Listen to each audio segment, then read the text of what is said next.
This is a V8 Dyson vacuum. You can tell it's V8 because there's a couple of identifying characteristics. The min-max switch is on the top. It has this twist-off filter on the back that's a blue color. When you lift this lever up, the bottom pops off and dust falls out as the opening mechanism. Now my V8 Dyson has an older battery and it doesn't run very long.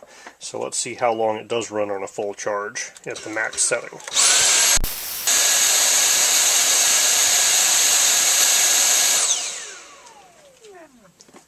Alright, that was so short that the time lapse here probably won't even flip over a minute. That was basically 30 seconds, and now we have just a single light flashing.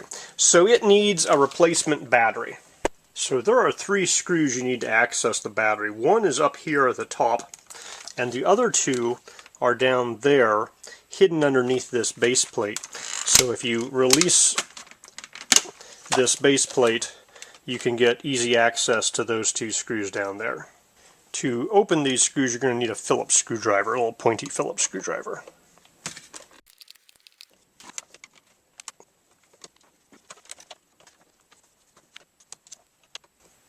I'm having to pull on this screw with my fingernail to get out that last little bit.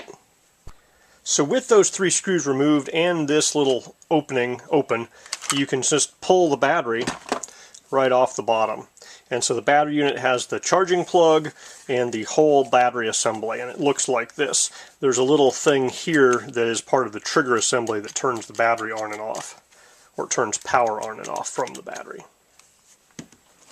This is a LIVIASA battery replacement for the Dyson V8.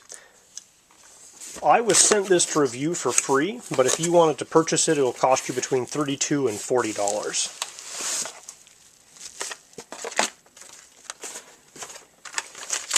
I have not been paid for my review, and so my opinions are my own.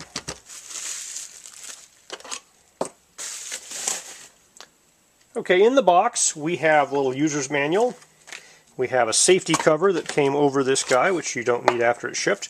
And they gave us a bag of little replacement screws that are very similar to the original screws. The head's just slightly different, and the length is just about exactly the same, but not quite the same.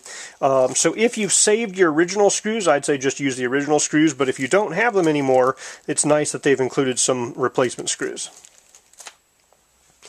And as you can see here, physically, this looks basically identical to my original battery. Obviously it's not by Dyson, it is a replacement battery. So we're going to install this guy in the Dyson. So installation is basically the reverse of removal. You take this guy and slide it up in here, snap it in place. You can test if it works or not just by holding it in place. And once you're happy that everything's working, we need to reinstall those same 3 screws.